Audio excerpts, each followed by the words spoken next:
Anda duluan lah. Saya buka materi aja nanti, oke? Oke, silakan. Oke lah, kalau kayak gitu. Oke, silakan. Silakan. Oke, teman-teman semua, Shalom, selamat malam. Tuhan Yesus memberkati kita semua. Buat teman-teman Muslim, selamat malam juga ya. Ya, kita mau sampaikan di luar Tuhan Yesus tidak ada keselamatan. Kita akan buktikan malam ini Yesus itu adalah satu-satunya jalan keselamatan. Di luar Tuhan Yesus tidak ada keselamatan. Ya, sebenarnya diskusi ini sudah pernah kita bahas dengan Pak Ustadz Yusupei, tapi kita akan selesaikan diskusi ini hari ini, teman-teman. Karena apa? Beberapa kali diskusi kita itu tidak ada poinnya, selalu terputus. Nah, sekarang kita akan selesaikan konsep keselamatan dengan Pak Ustadz Yusupei. Bicara tentang keselamatan di dalam iman Kristen jelas sekali, teman-teman. Kalau kita mau selamat, berulang kali saya sampaikan, ya cuma Tuhan Yesus yang bisa menyelamatkan kita, tidak ada yang lain. Kalau kita mau selamat, ya kita harus percaya kalau Tuhan Yesus itu adalah jalan keselamatan itu sendiri. Yohanes 14 ayat yang ke-6, akulah jalan dan kebenaran dan hidup, tidak ada seorang pun yang dapat sampai kepada Bapa kalau tidak melalui aku. Dan cuma Tuhan Yesus satu-satunya yang berani bilang itu. Itu yang pertama. Dan yang kedua, teman-teman, dengan cara apa kita bisa memperoleh keselamatan? Roma 10 ayat yang ke-9, jika dengan mulutmu kamu mengaku bahwa Yesus adalah Tuhan dan Allah telah membangkitkan dia dari antara orang mati, maka kamu akan diselamatkan. Tapi tidak berhenti di situ. Karena apa? Iman tanpa perbuatan hakikatnya mati. Nah, ketika kita sudah percaya Yesus itu adalah Tuhan dan Juru Selamat, maka kita harus hidup seturut dan sekehendak dengan firman Tuhan.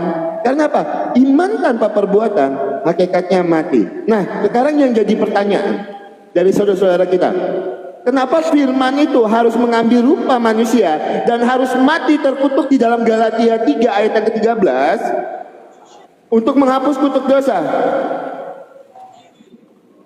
Yohanes 3 ayat 16 jawabannya, karena begitu besar kasih Allah akan dunia ini sehingga ia mengaruniakan anaknya yang tunggal supaya setiap orang yang percaya itu tidak binasa melainkan beroleh hidup yang kekal. Karena begitu besar kasih Tuhan terhadap kita, maka ia mau mati di kayu salib, mati terkutuk di kayu salib di dalam Galatia 3 ayat yang ke-13 untuk menghapus kutuk dosa, supaya kita sebagai orang yang diciptakan menurut gambar dan rupa Allah, bahkan hampir sama dengan Allah, tidak mati di dalam kebinasaan, melainkan beroleh hidup yang kekal. Maka dari itu 1 Korintus 6 ayat yang ke-20, Tuhan Yesus menghapus dosa kita dengan darahnya yang mahal. Jadi kalau kita bicara konsep keselamatan di dalam iman Kristen, jelas melalui Tuhan Yesus jalan keselamatan itu.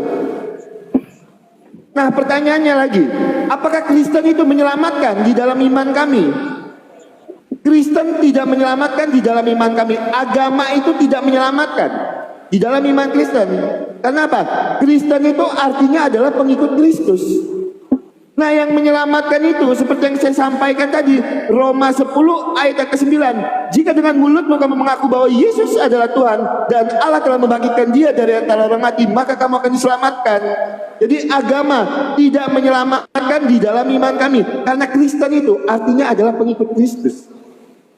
Yang menyelamatkan itu ketika kita percaya Yesus itu adalah Tuhan. Ya, teman-teman ya. Nah, jadi poinnya, kenapa sang firman itu harus mengambil rupa manusia? Karena seperti yang saya sampaikan tadi, yang diselamatkan itu adalah manusia yang diciptakan menurut gambar dan rupa Allah di dalam Kejadian 1 ayat 26 sampai dengan 27, Mazmur 8 ayat yang ke-20 bahkan hampir sama dengan Allah. Nah, maka yang menyelamatkan itu harus manusia dengan catatan manusia yang tidak berdosa. Maka dari itu, sang firman itu mengambil rupa manusia untuk menghapus kutuk dosa, supaya kita tidak mati di dalam kebinasaan, melainkan beroleh hidup yang kekal. Nah, buat teman-teman Kristen, saat mata memandang, saya mohon bantuannya, kencengin tap-tap layarnya, dibagikan live-nya teman-teman, supaya apa? Supaya room kita kuat, room kita tidak gampang kena pelanggaran karena kita tidak menggunakan VPN yang berbayar ya teman-teman ya. Gitu. Dikencengin tap-tap layarnya, love oranye di sini supaya room kita aman. Silakan Pak Ustadz Yusuf PI. Oke.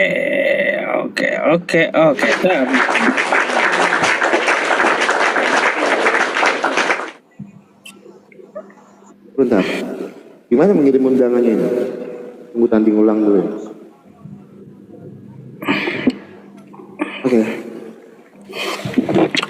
Oke teman-teman, assalamualaikum ya. Sebenarnya kita memang ada janji sama Bang Oki, tapi ini telat ya. Kita tadi jalan-jalan dulu ya teman-teman. Nah ini kita penuhi janji dengan Bang Oki untuk berdiskusi dengan dia, karena ajakan awalnya mungkin Bang Oki juga kemarin ya, rasanya ngajak untuk nyambung gitu ya, untuk nyambung membahas tentang masalah keselamatan ya. Di masa yang lalu teman-teman semuanya, saya udah sampaikan ke Bang Oki dan seluruh umat Kristen ya.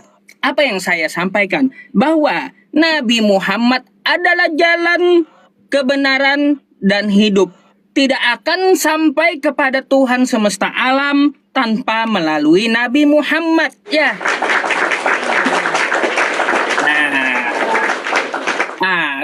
Apakah berdasarkan dalil? Ya jelas dong ya. Makanya ikuti Nabi Muhammad agar selamat ya. Dalilnya di mana? Nabi Muhammad itu adalah jalan. Quran surah Al-An'am ayat 153. Wa anna hadza sirati mustaqiman fattabi'u. Inilah jalanku ya, jalan Nabi Muhammad. Kalau kita lihat tafsirnya ya teman-teman, Nabi Muhammad membuat beberapa garis di tanah. Nah inilah jalanku kata Nabi Muhammad ya. Dia adalah jalan itu sendiri untuk menuju Tuhan semesta alam. Terus Quran surah Ali Imran ayat 31. Qul in kuntum tuhibbunallah fattabi'uni yuhibbukumullah. Apabila kamu mencintai Allah maka ikutilah jalan Nabi Muhammad ya. Yang dimaksud jalan adalah sunnahnya. Jadi Nabi Muhammad itu adalah jalan juga Bang Oki ya. Terus apakah Nabi Muhammad itu kebenaran? Mari kita buka di dalam Quran surah Muhammad ayat kedua. Nuzila ala Muhammadin wa huwal haqqu mir rabbihim. Apa yang diturunkan oleh Tuhan semesta alam kepada Nabi Muhammad itu adalah kebenaran. Terus Quran surah Al-Baqarah ayat 119 ya. Wa ma arsalnaka illa bil haqq. Di situ dikatakan, aku tidak mengutus engkau ya Muhammad kecuali dengan kebenaran. Ya, terus apakah Nabi Muhammad juga menjamin hidup yang kekal? Dapat kita lihat di riwayat hadis Bukhari ya. Kullu ummati yadkhulunal jannah illa man aba. Semua umatku akan hidup kekal, akan masuk surga. Illa man aba, kecuali yang enggan. Itu Bang Oki penjelasan saya tentang masalah Nabi Muhammad adalah jalan kebenaran dan hidup. Tidak akan sampai kepada Tuhan semesta alam ya tanpa melalui Nabi Muhammad Sallallahu Alaihi Wasallam. Berkaitannya teman-teman semuanya, kalau kita pengen selamat ya ikuti dulu nabinya, yang benar dulu nabinya gitu ya. Yang benar nabinya ya kita ikuti, terus yang ajarannya seperti apa kita ikuti, kan kayak gitu. Agar kita menuju keselamatan. Nabi Muhammad mudah kok, sudah tunjukkan keselamatan itu kepada kita seperti apa. Kata Nabi Muhammad ya, barang siapa nih ya, dia mengucapkan di akhir kalamnya la ilaha illallah dakhalal jannah, dia masuk surga. Kayak gitu aja Bang Oki, mudah kali gitu, kagak perlu repot-repot seperti di tempat Bang Oki, kan kayak gitu ya. Ya jadi seperti itu ya teman-teman semuanya. Banyak kok ya keselamatan di dalam Al-Quran itu, bertaburan juga ayatnya. Allah juga menyelamatkan orang bertakwa, juga ada ya. Quran surah Ali Imran ayat 72 tuh ya. Summa nunajjil ladzina taqaw wa nadzaru dzalimina fiha jisiyya. Di situ dikatakan Allah menyelamatkan orang bertakwa dan membiarkan orang kafir. Jadi ya kagak perlu repot-repot, kagak perlu ragu-ragu. Mari kita beriman kepada Tuhan semesta alam yang menciptakan alam ini ya, dengan cara yaitu mengikuti Rasulullah Shallallahu Alaihi Wasallam. Karena hanya ada dua teman-teman ya, hanya ada dua ya. Kalau selamat pasti kagak selamat. Kalaunya ada kebenaran, pasti ada kesesatan. Nabi Muhammad diutus dengan kebenaran, berarti yang tidak mengikuti Nabi Muhammad, maka dia mengikuti kesesatan. Oke? Nah, barang siapa tidak mengikuti Nabi Muhammad, artinya di zaman sekarang dia mengikuti kesesatan dan tidak akan selamat. Jadi seperti itu Bang Oki, prolog opening dari saya. Silakan, mungkin Anda mau menekankan keagamaan Anda sekalian bertanya atau menampilkan data, silakan.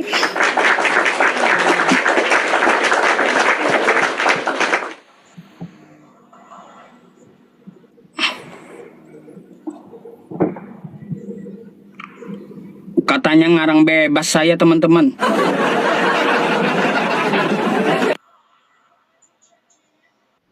Teman-teman Kristen, saya akan tegaskan ya. Ya, kalau bicara jalan dan kebenaran dan hidup, kami orang Kristen itu tidak perlu potong-potong ayat, tidak perlu lari ayat sana, ayat sini untuk menyatakan Yesus itu adalah satu-satunya jalan dan kebenaran dan hidup. Di luar Tuhan Yesus tidak ada keselamatan. Letter Lex Yohanes 14 ayat yang ke-6. Kami tidak butuh comot sana comot sini untuk menyatakan Yesus itu adalah jalan dan kebenaran dan hidup. Letter Lex Yohanes 14 ayat yang ke-6. Itu yang pertama. Dan yang kedua, di dalam iman kami, kata Pak Ustadz Yusuf tadi, tidak usah repot-repot untuk masuk surga itu, langsung aja dia masuk surga. Itu narasi Pak Ustadz Yusuf. Pak, di dalam iman kami itu malah tidak repot, Pak. Syaratnya apa, Pak? Yang pertama, Roma 10 ayat yang ke-9. Jika dengan mulutmu kamu mengaku bahwa Yesus adalah Tuhan dan Allah telah membangkitkan dia dari antara orang mati, maka kamu akan diselamatkan. Tapi tidak berhenti di situ. Yakobus 4 ayat yang ke-12. Iman tanpa perbuatan hakikatnya mati. Nah, di dalam iman kami, Pak, sudah tidak perlu lagi, Pak, namanya ditimbang-timbang amal dan kebaikannya, tidak ada. Tidak repot, Pak, di dalam iman kami, Pak. Kami tidak ada timbangan-timbangan itu, Pak. Menimbang amal kebaikan, amal keburukan. Tidak repot di dalam iman Kristen, Pak. Percaya kepada Yesus dan hidup seturut dan sekendak dengan firman Tuhan, maka kamu tidak akan mati di dalam kebinasaan, maka kamu akan beroleh hidup yang kekal. Ya, jadi enak di dalam iman Kristen. Yang penting kita mau hidup seturut dan sekendak dengan firman Tuhan. Nah, jangan disalahpahami juga. Ketika kita sudah mengaku Yesus itu adalah Tuhan dan Juru Selamat, terus kita boleh hidup seenaknya, kita mabok, berzina, yaitu kita tidak akan diselamatkan. Karena apa? Kita tidak hidup seturut dan sekendak dengan firman Tuhan. Karena apa yang saya tekankan tadi? Yakobus 4 ayat yang ke-12. Iman tanpa perbuatan hakikatnya mati. Itu tidak akan diselamatkan. Di dalam iman kami, ketika kita beriman, kita harus hidup seturut dan sekendak dengan firman Tuhan. Oke, saya mau tanggapi apa yang menjadi pernyataan Pak Ustadz Yusuf. Pak Ustadz tadi sampaikan kalau ada kebenaran pasti ada kesesatan. Nah, kita harus cari tahu dulu yang membuat tersesat ini siapa? Yang membuat tersesat ini. Coba saya boleh bukakan di dalam Quran 19 ayat yang ke-53. Quran 19 ayat yang ke-53. Biasanya kan kita itu tersesat untuk oleh siapa? Oleh iblis ya teman-teman ya. Sekarang kita buka di dalam Quran 19 ayat yang ke-53. Sebentar, bukan itu teman-teman. Sebentar, mohon maaf ya, sebentar. 83. Sebentar Pak Ustadz, saya salah datanya ya. Quran 19 ayat yang ke-83. Tuh, Pak Ustadz sudah bantu ya teman-teman ya. Oke.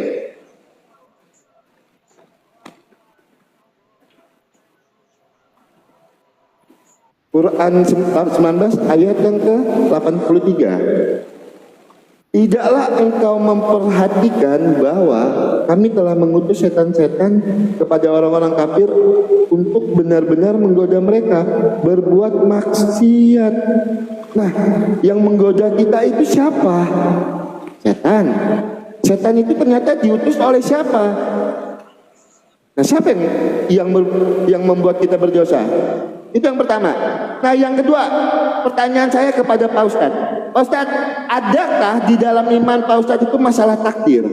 Takdir itu sudah ditetapkan atau tidak di dalam iman Pak Ustadz? Bisa dirubah atau tidak? Itu poin pertanyaan saya. Masalah Quran 19 ayat 83 tadi, itu tidak terlalu ini ya. Yang jadi poin pertanyaan saya, takdir di dalam iman Pak Ustadz itu sudah ditetapkan atau tidak? Bisa dirubah atau tidak takdir itu? Di dalam iman Pak Ustadz Yusuf itu berbicara masalah takdir. Itu yang jadi poin pertanyaan saya. Teman-teman Kristen kencengin yuk ketik layarnya, boleh teman-teman bantu saya? Sebentar, jadi tutup lagi ya. Oke.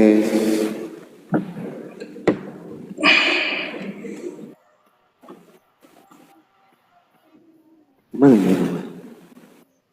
Silakan Pak.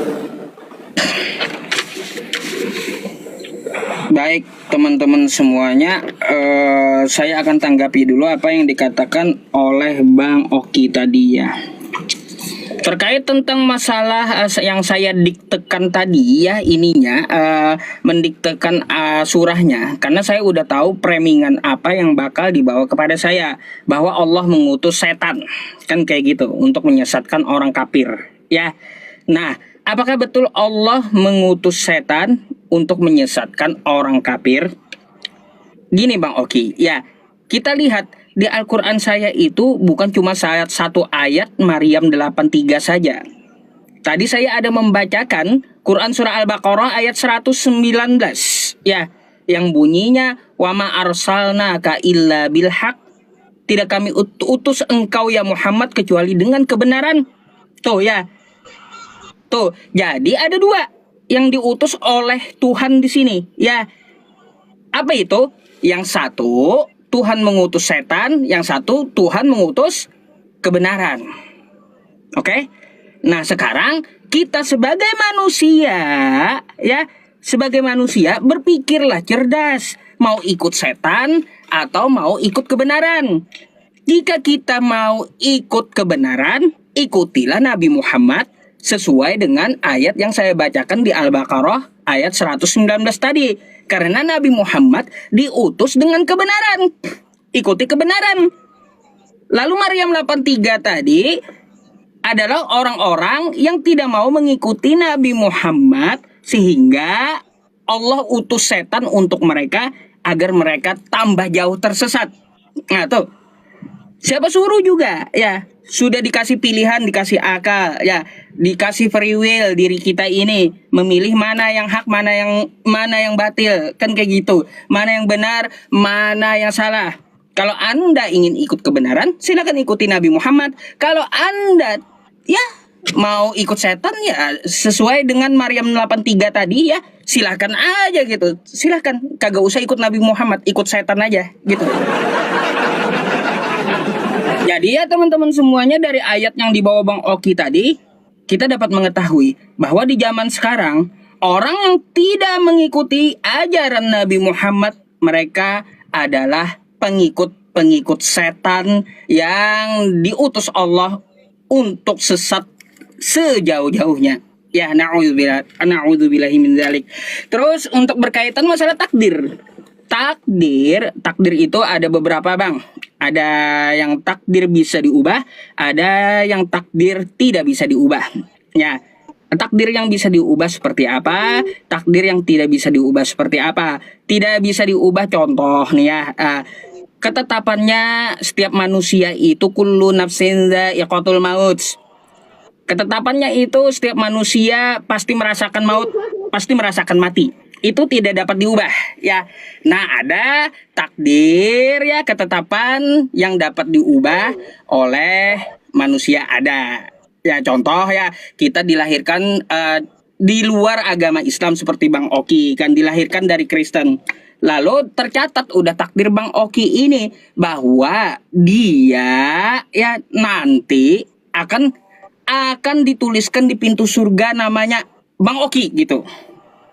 Kan gitu, tapi di dunia dia Kristen. Akhirnya apa? Ya, Bang Oki berubah takdirnya menjadi mualaf dan akhirnya dia ke surga. Gitu maksudnya, itu takdir yang bisa diubah karena atas usaha Anda. Tapi kalau ketetapan Allah itu tidak bisa diubah, gitu Bang. Ya. Berkaitan tentang masalah keselamatan nih Bang. Ya, Bang. Saya nyeletuk sedikit ya, bukan bermaksud menghina juga ya. Coba kita berpikir nih ya, berpikir dengan kritis. Anda menumpukan keselamatan Anda itu kepada orang yang tidak bisa menyelamatkan dirinya. Kira-kira masuk akal nggak gitu? Saya nggak ini sih nggak mengajukan pertanyaan dulu ya. Tapi saya mau ngajak Bang Oki berpikir. Anda menumpukan keselamatan kepada orang yang tidak bisa menyelamatkan dirinya sendiri. Terlepas itu mau nubuatan atau apa kek, ya. Yang jelas apakah masuk akal gitu? Ya, seorang kapten yang kita percayai, kaptennya aja kagak bisa menyelamatkan diri sendiri, mau selamatkan anak buahnya, kan gitu. Coba, silakan Anda tanggapi.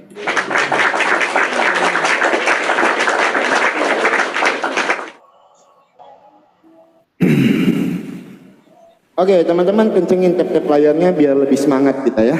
Oke, masuk akal nggak sih kita itu menumpukan keselamatan kita ini kepada orang yang tidak bisa menyelamatkan dirinya sendiri? Tuhan Yesus itu mati dan bangkit di hari yang ketiga. Tuhan Yesus mampu mengalahkan kuasa maut. Siapa bilang Tuhan Yesus tidak mampu menyelamatkan dirinya sendiri? Kenapa cerita akhirnya itu selalu dipotong? Tuhan Yesus mati dan bangkit di hari yang ketiga. Dan itu menjadi landasan kami sebagai orang Kristen percaya, Yesus itu adalah Tuhan dan Juru Selamat. Makanya kami percaya. Dan kami mengimani, meyakini kalau Yesus itu adalah jalan dan kebenaran dan hidup. Dan cuma Yesus yang bisa menyelamatkan. Seperti yang tertulis di dalam Yohanes 3 ayat yang ke-17. Yohanes 3 ayat yang ke-17. Yohanes 3 ayat yang ke-17. Sebab Allah mengutus anaknya ke dalam dunia bukan untuk menghakimi dunia, melainkan untuk menyelamatkan oleh Dia. Tuhan Yesus itu datang ke dunia ini untuk menyelamatkan. Jadi kami percaya betul Tuhan Yesus mati dan bangkit. Itu cerita akhirnya, mati dan bangkit di hari yang ketiga. Dan itu menjadi landasan kami percaya Yesus itu adalah Tuhan dan Juru Selamat. Di luar Tuhan Yesus tidak ada keselamatan. Oke, Pak Ustadz Yusupei. Pak Ustadz Yusupei tadi bernarasi, kita sebagai manusia berpikiran mau ikut kebenaran atau kesesatan. Nah ini malah bahaya lagi kalau Pak Ustadz bernarasi seperti itu. Oke Pak Ustadz, di dalam surat An-Nahl sebentar ya, An-Nahl 93, Quran 16 ayat yang 93. Kita ini sebenarnya sudah ditetapkan gak sih? Oke. Seandainya Allah berkehendak, niscaya Dia menjadikanmu satu umat saja.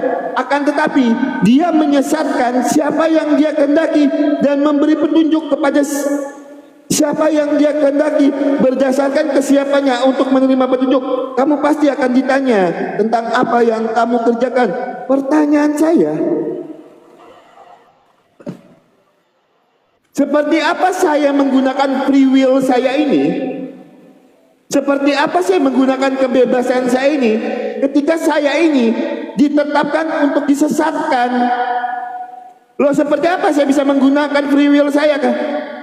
Ketika saya sudah ditetapkan untuk disesatkan. Nah, ketika Pak Ustadz bilang tadi, kalau takdir itu dapat diubah, nanti saya minta datanya Pak Ustadz, di mana takdir itu dapat diubah. Sekarang saya tunjukkan kepada Pak Ustadz di dalam Sahih Bukhari 3157. Sebentar ya. Sahih Bukhari 3157 derajatnya sahih, saya bacakan. Rasulullah bercerita, Nabi Adam dan Nabi Musa berdebat. Ini berdebat nih antara Nabi Adam dan Nabi Musa. Nabi Musa berkata kepada Adam, kamu adalah Adam yang dosa-dosamu telah mengeluarkan kamu dari surga. Nabi Adam membalas, kamu Musa yang telah Allah pilih dengan risalah dalam kurung ajarannya, dengan kalimat firman-Nya, lalu kamu menyalahkan aku atas urusan yang telah ditakdirkan atasku sebelum aku diciptakan. Sebelum diciptakan itu Pak Ustadz sudah ditakdirkan Pak Ustadz kalau Adam ini berdosa. Di dalam Sahih Bukhari 3157. Maka kemudian Rasulullah bersabda, Nabi Adam telah mengalahkan Musa dalam perdebatan 2 kali dengan 2 hujah yang tegas. Nah ini juga saya nggak tahu nih, Nabi Adam dan Nabi Musa itu kok bisa berdebat? Apakah hidupnya sejaman antara Nabi Adam dan Nabi Musa itu kok bisa berdebat? Tapi di sini Pak Ustadz jelas sekali takdir itu sudah ditetapkan bahkan sebelum diciptakan. Nah yang jadi pertanyaan saya, ketika Pak Ustadz bernarasi takdir itu dapat diubah, saya minta data dan dalilnya. Di mana tertulisnya kalau takdir itu dapat dirubah? Pak Ustadz Yusuf Aid, buat teman-teman Kristen kencengin ya. Tap-tap layarnya, terima kasih banyak. Bentar.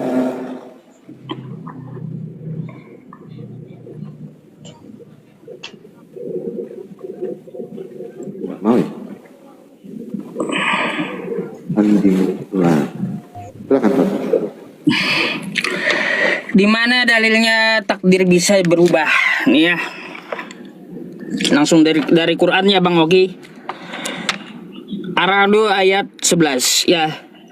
Innallaha la yughayyiru ma biqaumin hatta yughayyiru ma bi anfusihim.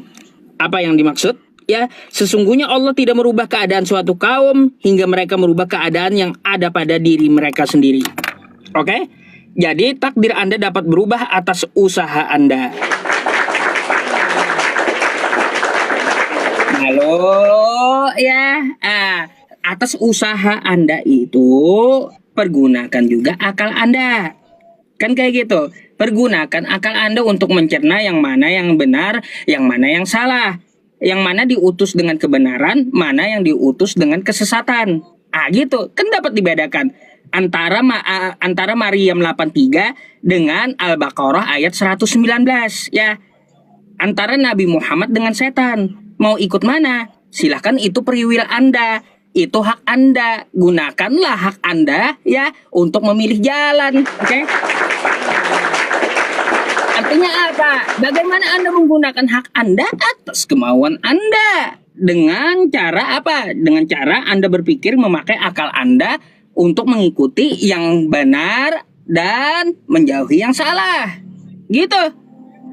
Gampang kali itu Bang Oki ya. Gunakanlah hak Anda ya, kayak gitu, priwil Anda untuk merubah takdir Anda yang sudah Kristen dirubah menjadi menyembah Tuhan semesta alam. Kan gitu. Nah gitu.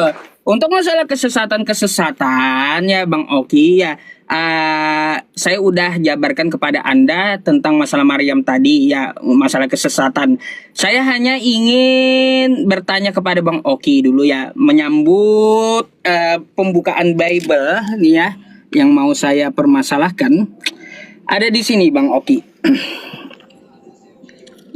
Sebentar ya.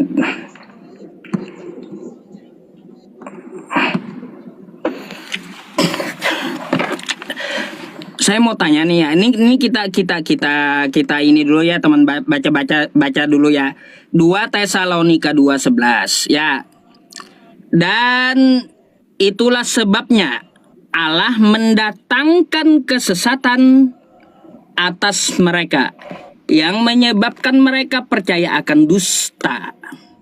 Saya mau tanya sama Bang Oki, berarti ya di sini Tuhannya Anda mendatangkan kesesatan atau bukan, atau iya atau tidak gitu ya. Apakah betul Tuhannya Kristen mendatangkan kesesatan di masa lalu? Apakah kesesatan itu adalah ciptaan Tuhan Anda gitu? Oke? Nah, terus Bang Oki ya, saya juga mau bertanya nih ya tentang masalah gimana kita mau selamat kan gitu ya? Karena Tuhannya aja mendatangkan kesesatan. Terus Bang Oki saya mau bertanya lagi satu hal tentang masalah kesesatan ini ya. Lupa saya ayatnya nah. Lupa saya ayatnya mau yang mau saya tanyakan gitu kepada Bang Oki. Tapi ini nggak apa-apa dah ya. Ini dulu nanti sambil jalan saya akan carikan ayatnya dan akan saya tanyakan. Betulkah Tuhannya umat Kristen itu mendatangkan kesesatan ya? Ini Alkitab ya teman-teman. Oke. Nah, terkait gini ya Bang Oki, yang saya mau tanya tadi kepada Anda masalah roh jahat ya. Roh jahat yang diutus setan-setan untuk menyesatkan. Saya mau bertanya sama Bang Oki, apakah nih ya?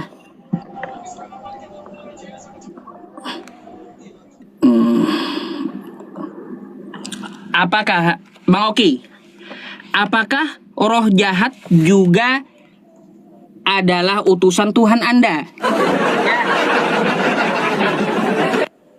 Nih, roh jahat ya, tetapi roh Tuhan telah mundur daripada Saul dan sekarang ia diganggu oleh roh jahat. Roh jahat dari mana? Yang daripada Tuhan. Oke? Saya mau tanya, betul nggak Tuhan Anda mengutus roh jahat?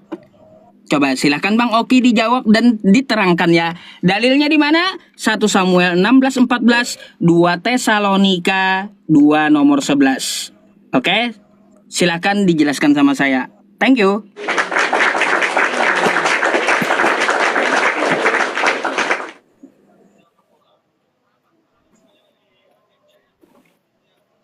Sebentar ya, kita jawab dulu ya teman-teman ya. 2 pertanyaan Pak Ustadz Yusuf PI.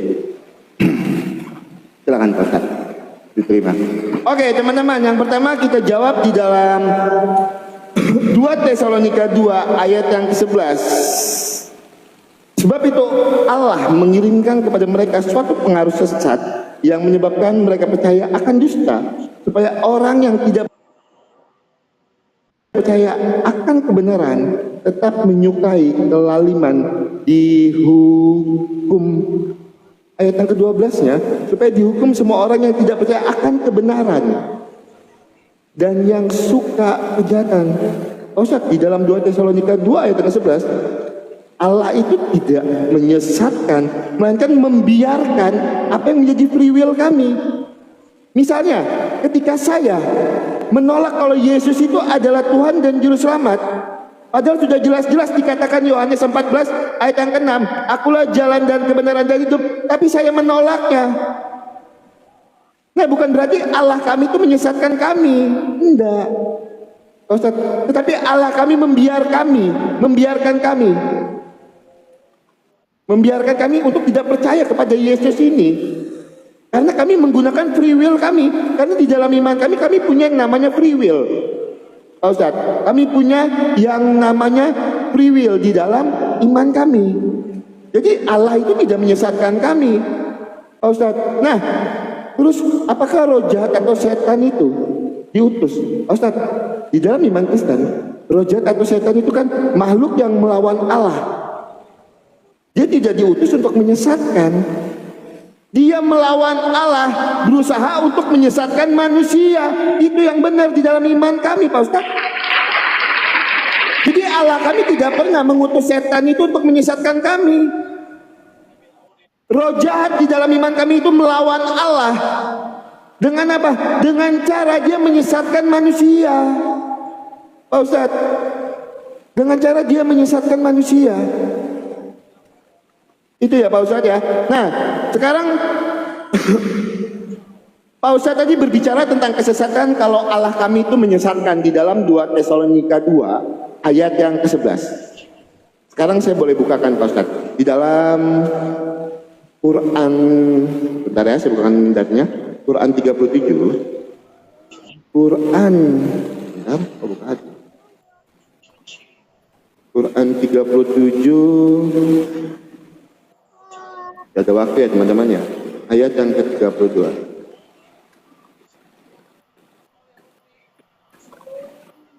Tolong jawab ini Pak Ustadz ya. Surat As-Sab ayat yang ke-32. Kami di sini siapa? Nanti tolong Pak Ustadz jelaskan. Kami dalam kurung mengakui telah menyesatkan kamu.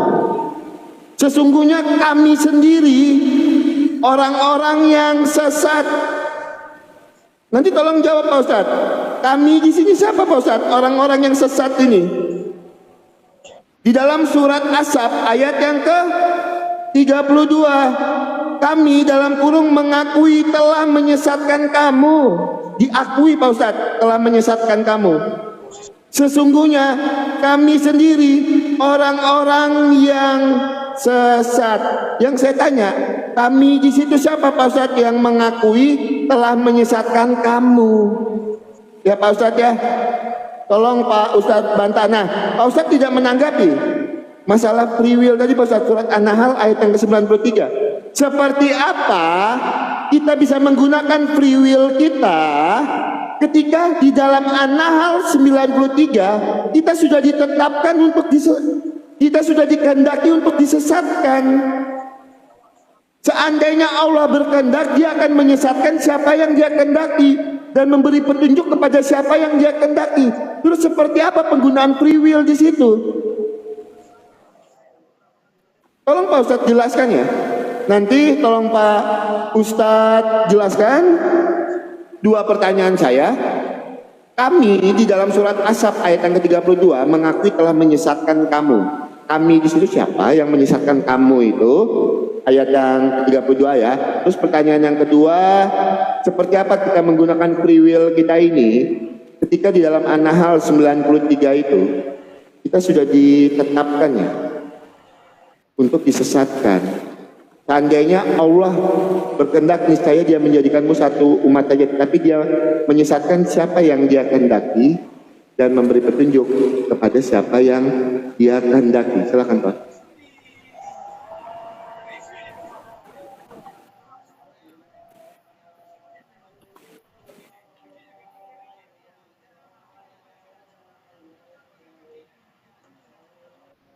Oke, saya jawab dulu ya teman-teman semuanya. Siapa yang dimaksud kami? Ya, ini adalah pernyataan pemimpin-pemimpin kafir yang menyalahkan diri mereka sendiri karena telah menyesatkan pengikut-pengikutnya. Itu ya Bang Oki ya. Oke. As-Saffat 32 tuh. Jadi di situ kami di situ adalah pernyataan pemimpin-pemimpin kafir yang mengakui bahwa mereka telah menyesatkan jemaatnya. Gitu. Ya, contoh kayak gini, ada seorang pendeta kan kayak gitu. Ya, pendeta mengakui, ya, kami para pendeta menyesatkan jemaat Kristen. Gitu maksudnya. Ya, yang dimaksud kami di situ, oke? Nah, gitu. Itu contohnya kayak gitu ya, Bang Oki. Ya, contohnya. Terus gini, Bang Oki, ya, terkait masalah free will tadi kan sudah saya jawab toh ya, kenapa Anda ulang-ulang lagi? Ya pakai Quran surah Ar-Ra'd ayat ke 13 tadi ya teman-teman, ayat ke 11 tadi. Bang Oki bisa mengubah nasib Bang Oki gitu ya, sesuai dengan ayat Quran. Nah, terus Bang Oki, ada satu ayat yang perlu saya tunjukkan kepada Anda ya. Quran surah Yunus ayat 99 sampai 100 ya. Yang mana ini dulu sangat viral ketika saya menanggapi Mikana memakai ayat ini ya. Nih ya teman-teman. Ini buat Bang Oki ya. Walau syaa rabbuka la amana man fil ardi kulluhum jami'a afa anta tukrihun nas hatta yakunu mu'minin. Dan jikalau Tuhanmu menghendaki, tentulah beriman semua orang yang di muka bumi seluruhnya. Maka apakah kamu hendak memaksa agar mereka manusia ini ya menjadi orang-orang yang beriman semuanya? Bagaimana Bang Oki? Ya, mau menggunakan hak bebas agar beriman. Kayak gitu ya. Nih, lanjut. Wa makana linafsin antu'mina illa biiznillah, dan tidak ada seorang pun yang akan beriman kecuali dengan izin Allah. Dan wa yaj'alur rijsa 'alal ladzina la ya'qilun. Dan Allah menimpakan kemurkaan kepada orang-orang yang tidak mempergunakan Nih Bang Oki ya, akalnya.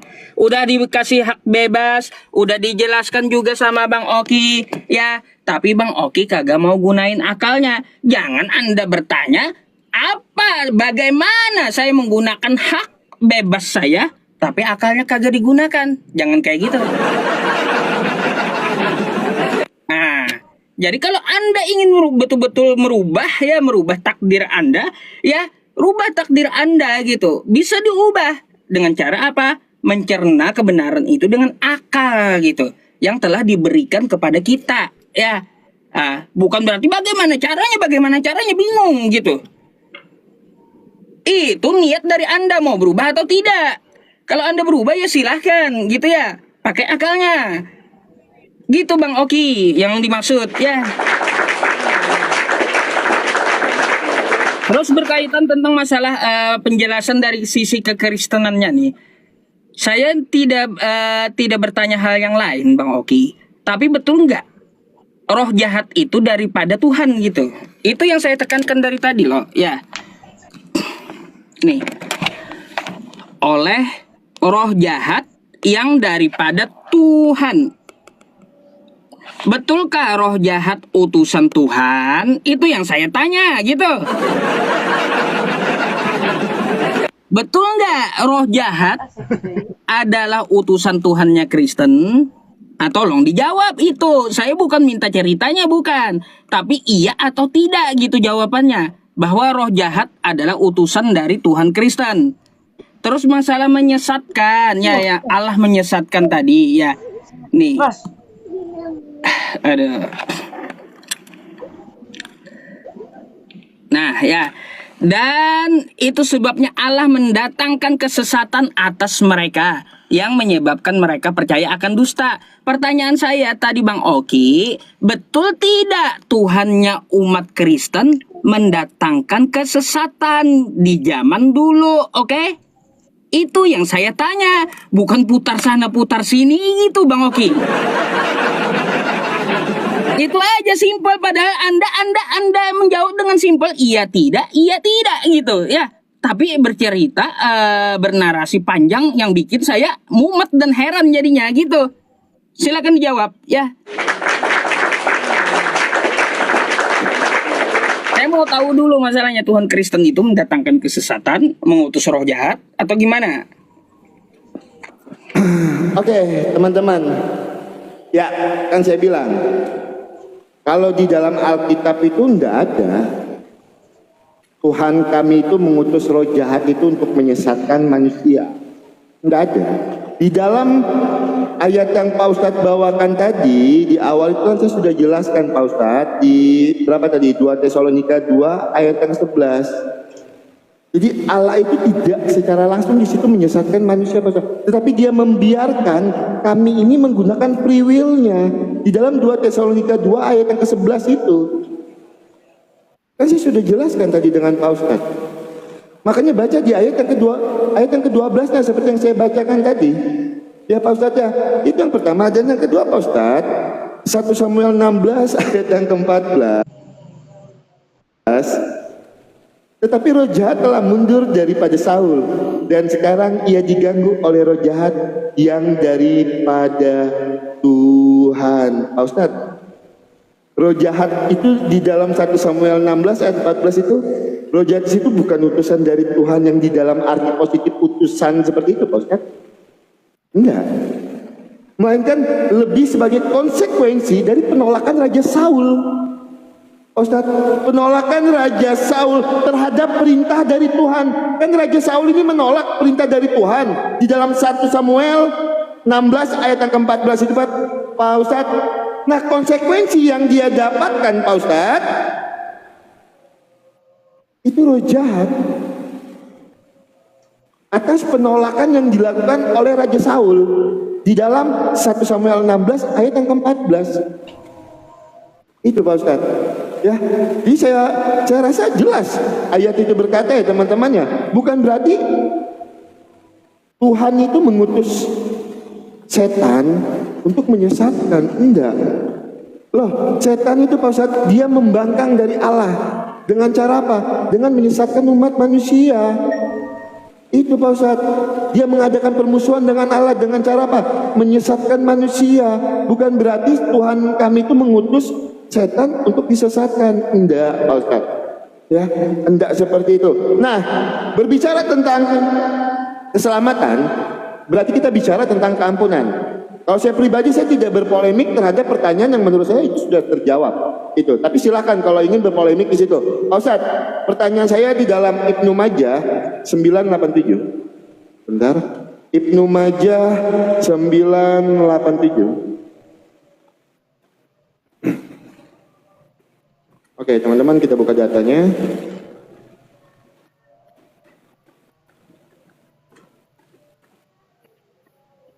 Bentar ya. Aku mendengar Al-Bara bin Ajib berkata, aku mendengar Rasulullah Shallallahu Alaihi Wasallam bersabda, Allah dan para malaikatnya memintakan ampun bagi orang-orang yang ada di barisan depan. Pertanyaan saya Pak Ustadz, Allah di sini meminta ampun kepada siapa dan para malaikat ini Pak Ustadz? Kenapa Allah meminta ampun? Memintakan ampun untuk siapa? Allah dan para malaikatnya memintakan ampun bagi orang-orang yang ada di barisan pertama. Memintakan ampun untuk siapa ini Pak Ustadz? Di dalam Ibnu Majah 987. Ya Pak Ustadz ya, tolong nanti Pak Ustadz tanggapi ini di dalam Ibnu Majah 987. Nah teman-teman, terkait masalah 1 Samuel 16 ayat yang 19, ketika Pak Ustadz tadi minta penjelasan tentang ayat itu, lah memang Tuhan itu tidak pernah mengutus roh jahat di dalam iman Kristen untuk menyesatkan manusia, tapi setan itu membangkang dari Allah dengan cara apa? Dengan cara menyesatkan manusia. Itu di dalam 1 Samuel 4:16 ayat yang ke-14. Terus di dalam 2 Tesalonika tadi Pak Ustadz, Allah kami itu tidak menyesatkan Pak Ustadz. Allah kami tidak menyesatkan ya. Tidak ada tertulis kami Allah menyesatkan iblis. Siapa yang dia kendaki? Enggak ada tertulis seperti itu Pak Ustadz ya. Jadi harus dipahami konteks dalam Alkitab kami. Tidak pernah Tuhan kami menyesatkan kami sebagai manusia.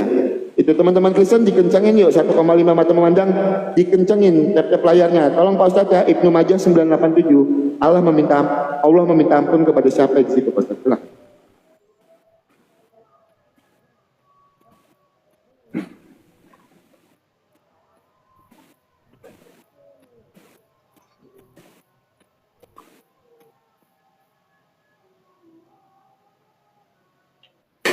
Bang Oki, ada.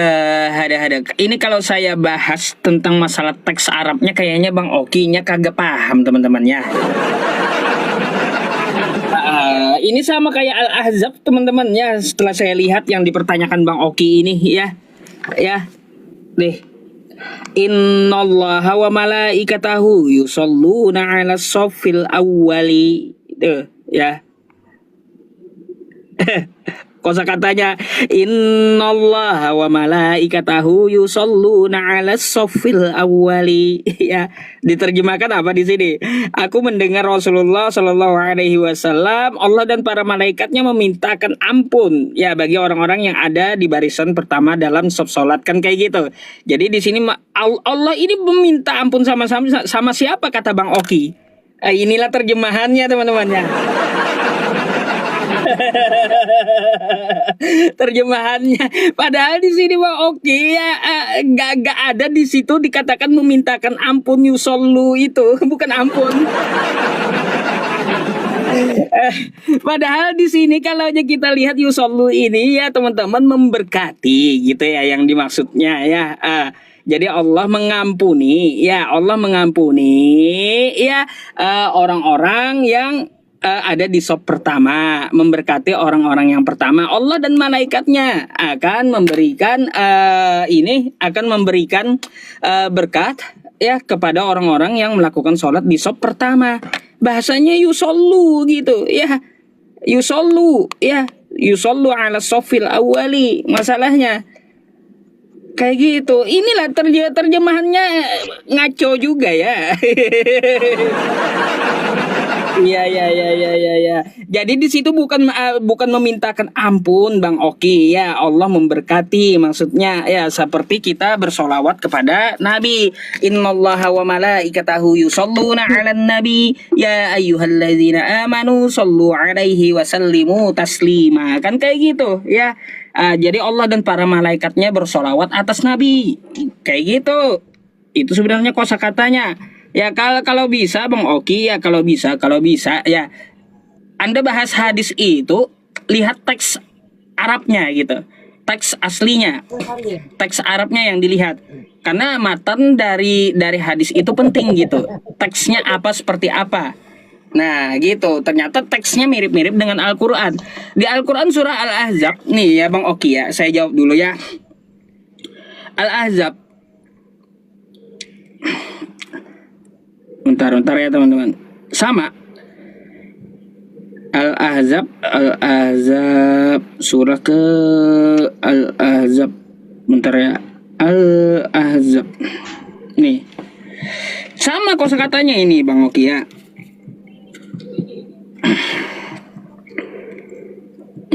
Bentar nih. Ayat ke-56 ini ya teman-teman. Apa? Innallaha wa malaikatahu yusholluna 'alan nabi. Bukan mengampuni di sini Bang Oki, bukan ya.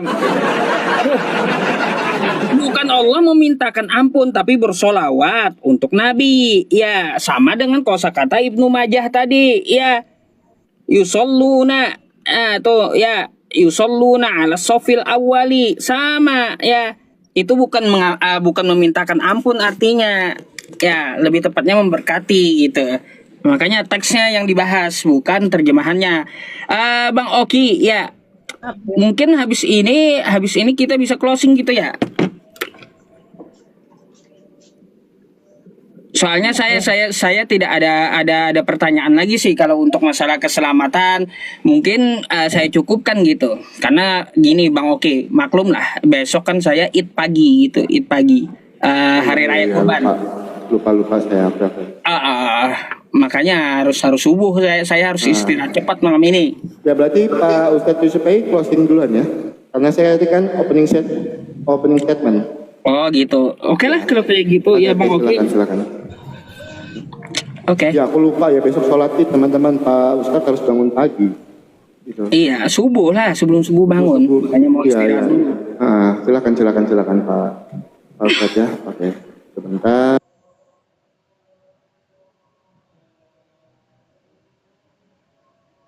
Ustadz, ya itu ya Ustadz, penjelasannya.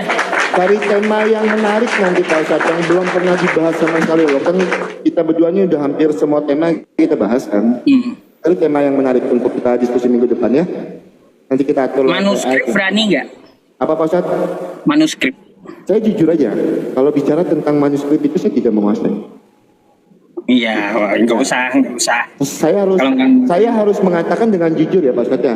Sebenarnya bisa aja, tapi tidak semua saya kuasai dan saya tidak mau membahas hal yang tidak saya kuasai tentang manuskrip. Gitu. Nah nanti juga bingung kalau bisa tentang manuskrip itu saya harus melorinya kemana Pak Ustadz, bingung kan? Gitu. Iya.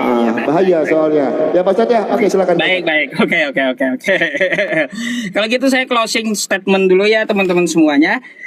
Teman-teman semuanya terima kasih ya sudah menyimak sampai selesai diskusinya dengan Bang Oki juga gitu ya. Saya meminta Bang Oki untuk menyudahinya karena apa? Karena besok kan kita Id gitu ya. Saya pun sebenarnya sahanya live streaming sampai jam 11 rencananya gitu karena mau istirahat teman-teman. Ya, sudah subuh Id Jumat 3 kali sholatnya besok. Jadi seperti itu ya. Jadi saya perlu istirahat yang banyak gitu maksud saya. Makanya saya minta akhiri sama Bang Oki sekalian mau istirahat. Jadi ya teman-teman semuanya apa yang saya sampaikan kepada Bang Oki ya bukan bermaksud untuk menghina juga gitu ya, tapi untuk bahan sebagai penambah wawasan dan agar mau Bang Oki belajar dan memikirkan gitu ya tentang masalah periwil, terus juga tentang masalah takdir gitu. Ayo, takdir Anda masih bisa diubah gitu ya. Karena saya udah jabarkan di awal tadi sedikit ya menceletuk tentang masalah ada takdir yang bisa diubah, ada takdir yang tidak bisa diubah. Takdir yang tidak bisa diubah seperti apa? Maut. kan gitu. Terus takdir yang tidak bisa diubah, Anda tidak dapat memilih dari rahim siapa Anda dilahirkan. Itu tidak dapat diubah takdirnya. Ya. Terus juga ya teman-teman, kalau takdir yang dapat diubah, contoh nih ya, kita ditakdirkan Allah ya, ditakdirkan Allah bahwa Bang Oki dilahirkan di rahim seorang Kristen. Kan kayak gitu. Lalu Bang Oki di Lauhul Mahfuz sudah tertulis masuk neraka. Wah, Bang Oki namanya masuk neraka, di dalam neraka gitu ya. Dan dilahirkan di rahim orang Kristen contohnya. Apakah yang tertulis tadi ya, takdir yang tertulis tadi masuk neraka itu dapat diubah? Bisa, atas usaha kita. Gitu. Usaha kita merubah takdir kita sehingga yang masuk neraka tadi dapat dihapus menjadi masuk surga. Karena dia mu'alaf. Kayak gitu takdir yang dapat diubah. Jadi teman-teman semuanya ya, terkait tentang masalah Bang Oki tadi menyatakan juga, free will saya gunakan seperti apa? Terus harus bagaimana? Ya gini Bang Oki ya, kita digunakan ya, nih digunakan akal kita gitu untuk mencerna mana yang baik, mana yang buruk, terus mana yang benar, mana yang salah. Kan udah dikasih modal kita oleh Tuhan gitu. Kan kayak gitu. Ya tinggal Anda saja tinggal memilih Anda mau ikut yang sesat atau mau ikut yang hak. Nah, jadi seperti itu Bang Oki penyampaian saya. Ya, saya hanya menyampaikan ke Bang Oki tentang masalah, sebenarnya bukan keselamatan sih ya malam ini temanya tepatnya, tapi lebih ke masalah kontekstual, konsep atau doktrin keagamaan gitu. Ya. Lebih ke situ daripada tema keselamatan.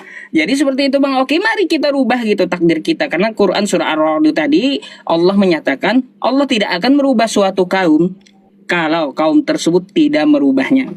Artinya apa? Ya, kagak mungkin Anda dapat Pajero di rumah kalau Anda kagak kerja. Kan gitu. Gitu. Anda belum punya Pajero, ya. Anda ingin ubah takdir Anda untuk mempunyai mobil Pajero. Ya udah, usaha, ikhtiar gitu, kumpulkan uangnya, tabung, beli Pajero. Maka Allah akan kabulkan gitu. Ya, Bang Oki, jadi seperti itu untuk masalah takdir. Ada yang dapat diubah, ada yang tidak dapat diubah.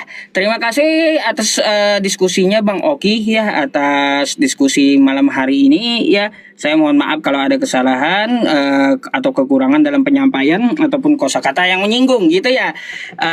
Terus juga jadikanlah yang kita diskusikan ini sebagai bahan pelajaran, penambah wawasan dan ilmu gitu ya, bukan sebagai ajang hujatan gitu ya teman-teman semuanya. Jadi Bang Oki, mungkin itulah closing statement dari saya. Intinya terima kasih dan semoga kita selalu dalam lindungan Tuhan semesta alam ya. Terus juga semoga kita ya diberikan jalan hidayah untuk berpikir mana yang benar, mana yang batil. Jadi seperti itu Bang Oke.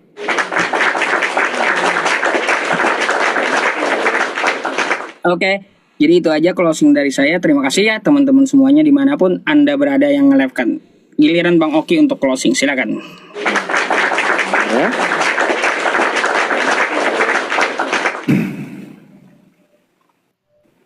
Sebentar, silakan diterima. Oke, buat teman-teman Kristen, sebelum saya closing statement, saya mau sampaikan buat teman-teman Kristen, stop typing kabur di bawah ya. Tidak ada kabur-kaburan diskusi itu teman-teman. Stop kalian typing kabur. Pak Ustadz Yusufei hidupnya tidak selamanya di TikTok, dan saya pun hidupnya tidak selamanya di TikTok. Ya kalau salah satunya besok ada kegiatan ya harus diakhiri live ini. Stop buat teman-teman Kristen typing kabur ya. Tapi kalau saya biasanya kalau minta berhenti nih dari Pak Ustadz, dari Bang Nandar, habis saya live itu banyak tuh typing kabur kan. Gitu. Tapi stop buat teman-teman Kristen, karena besok beliau sholat Id dan beliau harus bangun subuh ya teman-temannya. Oke, bicara tentang penyesatan tadi teman-teman. Tuhan Yesus, Allah itu di dalam iman Kristen tidak pernah mengutus iblis untuk menyesatkan manusia. Yakobus 1 ayat 13. Sebab Allah tidak dapat dicobai oleh kejahatan dan ia sendiri tidak mencobai siapapun. Yakobus 1 ayat 13. 1 Yohanes 3 ayat 8. Siapa yang berbuat dosa berasal dari iblis, karena iblis berbuat dosa dari mulanya. Untuk inilah anak Allah menyatakan dirinya, yaitu untuk membinasakan perbuatan-perbuatan iblis. Nah, jadi Tuhan Allah itu tidak pernah mengutus iblis untuk menyesatkan manusia. Karena apa teman-teman? Iblis itu menyesatkan manusia, dan iblis dianggap sebagai musuh Allah.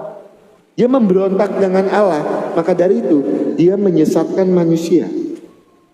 Itu di dalam iman Kristen. Nah, bicara tentang konsep keselamatan, ya teman-teman, ya seperti yang saya sampaikan berkali-kali, keselamatan hanya ada di dalam Yesus. Baik kita gunakan akal dan pikiran kita juga, kita terima jalan dan kebenaran dan hidup itu, kita terima Tuhan yang benar-benar mampu bermujizat, Tuhan yang benar-benar mampu mengalahkan kuasa maut. Karena apa teman-teman? Saya pribadi, saya nggak akan percaya kalau Yesus itu adalah jalan keselamatan dan hidup. Ketika apa? Ketika Tuhan Yesus itu tidak mampu bangkit di hari yang ketiga, ketika Yesus itu tidak mampu mengalahkan kuasa maut, maka saya tidak mau percaya. Tapi ketika kebangkitan Tuhan Yesus di hari yang ketiga, maka saya percaya kalau Tuhan Yesus itu adalah jalan dan kebenaran dan hidup. Kalau Tuhan Yesus itulah jalan keselamatan. Kenapa? Tuhan Yesus mampu mengalahkan kuasa maut. Nah, kalau Tuhan Yesus sampai detik ini teman-teman masih ada di kuburan dan tidak mampu mengalahkan kuasa maut, maka saya juga tidak akan percaya Yesus itu adalah jalan dan kebenaran dan hidup. Tapi ketika Tuhan Yesus mampu mengalahkan kuasa maut, maka saya percaya Yesus adalah jalan keselamatan, seperti yang tertulis di dalam Yohanes 3 ayat yang ke-17, Yohanes 3 ayat 16. Karena begitu besar kasih Allah akan dunia ini, sehingga ia mengaruniakan anak yang tunggal, supaya setiap orang yang percaya itu tidak binasa, melainkan beroleh hidup yang kekal. Nah, buat teman-teman semua yang tidak mau mati di dalam kebinasaan, yang mau beroleh hidup yang kekal, maka kalian harus percaya dengan Tuhan yang mampu bermujizat, dengan Tuhan yang mampu mengalahkan kuasa maut. Siapa itu? Tuhan Yesus adalah jalan dan kebenaran dan hidup, ya teman-teman ya. Supaya apa? Supaya kita tidak mati di dalam kebinasaan, melainkan beroleh hidup yang kekal. Tuhan Yesus di dalam Galatia 3 ayat yang ke-13 mati terkutuk di kayu salib untuk apa? Untuk menghapus kutuk dosa kita, supaya kita sebagai manusia yang diciptakan menurut gambar dan rupa Allah, bahkan hampir sama dengan Allah ini, tidak mati di dalam kebinasaan, melainkan beroleh hidup yang kekal. Pak Ustadz Yusuf PI, terima kasih banyak untuk diskusinya. Selamat Hari Raya Haji untuk Pak Ustadz Yusuf PI besok. Mohon maaf kalau ada kesalahan kata-kata saya dengan Pak Ustadz Yusuf PI. Ambil yang baiknya, yang jeleknya jangan diambil. Buat teman-teman Kristen, tidak perlu menghujat, tidak perlu typing kabur, tidak ada yang kabur. Beliau punya kesibukan dan kita pun punya kesibukan. Memang diskusinya harus diakhiri. Selanjutnya kita akan buat tema-tema yang menarik. Ya, buat teman-temannya, ambil hal-hal baik dari diskusi ini, yang tidak baiknya, yang tidak baik jangan diambil ya teman-temannya. Ambil yang positif-positifnya aja. Kalau ada kata-kata saya dan Pak Ustadz Yusuf PI yang salah, yang tiba-tiba menyakiti hati teman-teman di bawah, kami minta maaf. Ambil yang poin positifnya ya teman-teman ya. Poin negatifnya wajar, kami sebagai manusia pasti ada kata-kata yang salah. Terima kasih Pak Ustadz. Selamat malam Pak Ustadz Yusuf PI ya. Oke, sebentar. Banyak atas diskusinya. Siap Pak Ustadz Yusuf PI. Selalu di sana ya. Oke, sehat juga di Banjarmasin walaupun beda 4 jam ya. Oke, Pak.